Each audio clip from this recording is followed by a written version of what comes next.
মারোয়ারি ভক্ত ঠাকুরকে বলিতেছেন, মহারাজ উপায় কি? ঠাকুর বলছেন, দুই রকম আছে, বিচার পথ আর অনুরাগ বা ভক্তির পথ। সৎ অসৎ বিচার। একমাত্র সৎ বা নিত্যবস্তু ঈশ্বর, আর সমস্ত অসৎ বা অনিত্য। বাজিকরই সত্য, ভেলকি মিথ্যা, এইটি বিচার। বিবেক আর বৈরাগ্য, এই সৎ অসৎ বিচারের নাম বিবেক। বৈরাগ্য অর্থাৎ সংসারে দ্রব্যের উপর বিরক্তি।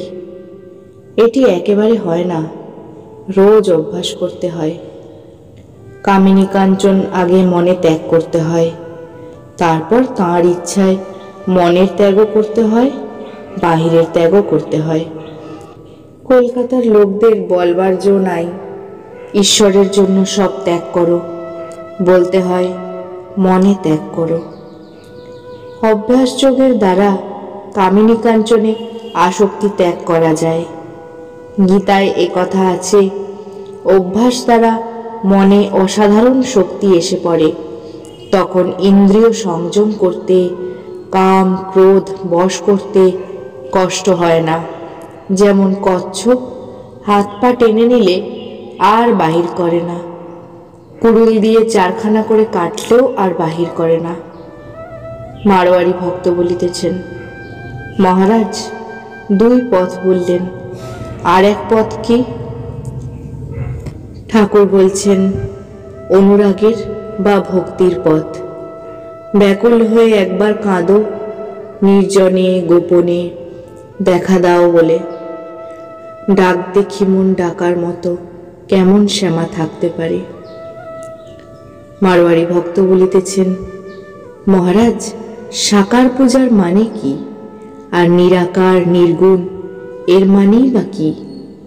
ঠাকুর বলছেন, যেমন বাপের ফটোগ্রাফ দেখলে বাপকে মনে পড়ে, তেমনই প্রতিমায় পূজা করতে করতে সত্যের রূপ উদ্দীপন হয়।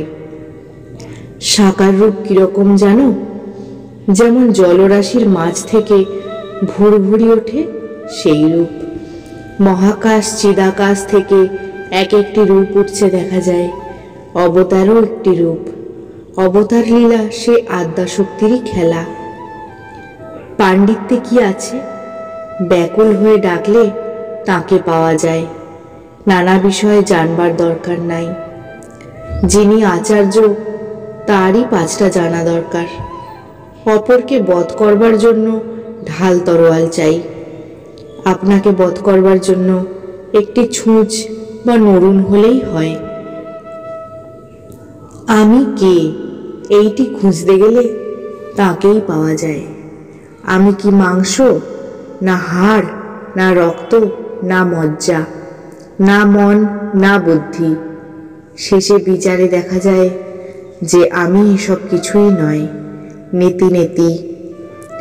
আত্মা ধরবার ছোবার জো নাই, তিনি নির্গুণ নিরুপাধি। কিন্তু ভক্তিমতে তিনি সগুণ। চিন্ময় শ্যাম, চিন্ময় ধাম, সব চিন্ময়।